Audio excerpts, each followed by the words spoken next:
មកបងប្អូនណាដែលអត់តន់ចេះធ្វើនៅរូប AI ជួសដែលកំពុងតែ trending នៅលើ social media ជាពិសេសនៅលើ Facebook នោះបងប្អូនអាចមកធ្វើជាមួយនឹងខ្ញុំបាននេះគឺជារូបដែលខ្ញុំបានធ្វើកាលពីម្សិលមិញឃើញថាវាជួសខ្លាំងមែនតើហើយខ្ញុំក៏បានផុសនៅលើ Facebook ហើយជាពិសេសនោះប្រមក៏ខ្ញុំបានផុសក្នុង comment ដែរបងប្អូនអាចទៅ copy យកមកប្រើបានបាទហើយចំពោះបងប្អូនដែលចេះធ្វើហើយបងប្អូនអាចអរំលងនៅវីដេអូនេះបានអញ្ចឹងកុំឲ្យខាតពេកមកមើលពីរបៀបធ្វើងាយៗជាមួយនឹងខ្ញុំទាំងអស់គ្នា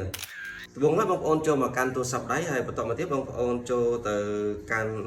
app Facebook ខ្ញុំបានផុសនៅក្នុង Facebook account របស់ខ្ញុំបងប្អូនចូលទៅក្នុង account Facebook របស់ខ្ញុំមកបន្តមកទៀតបងប្អូន scroll ឡើងទៅលើបន្តិចដើម្បីទៅរកផុសរបស់ខ្ញុំកាលពីម្សិលមិញហើយបងប្អូនចូលទៅក្នុង comment របស់ខ្ញុំនោះមកបងប្អូននឹងឃើញ prompt ដែលខ្ញុំបានផុសចូលក្នុង comment ហ្នឹងបងប្អូនគ្រាន់តែចុចសង្កត់ឲ្យជាប់មកហើយបន្តមកទៀតបងប្អូនទៅយកពាក្យថា copy អញ្ចឹងបងប្អូន copy prompt ហ្នឹងហើយបងប្អូនចេញពី Facebook account របស់ខ្ញុំហ្នឹងទៅហើយបងប្អូនចូលទៅក្នុងកម្មវិធី Chat GPT បន្តមកទៀតបងប្អូនរើសរូបបងប្អូនមួយមកដើម្បីយើងយកមកធ្វើ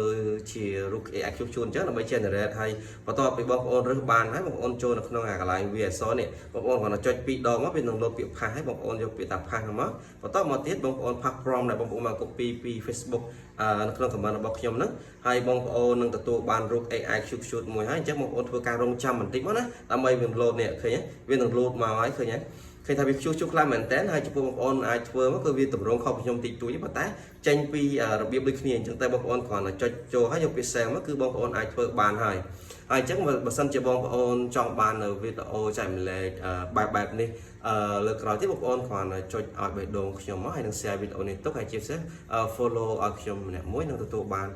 នៅវីដេអូចែកម្លែកតាមក្រោយទៀតហើយអញ្ចឹងកុំភ្លេចជួបគ្នានៅវីដេអូក្រោយ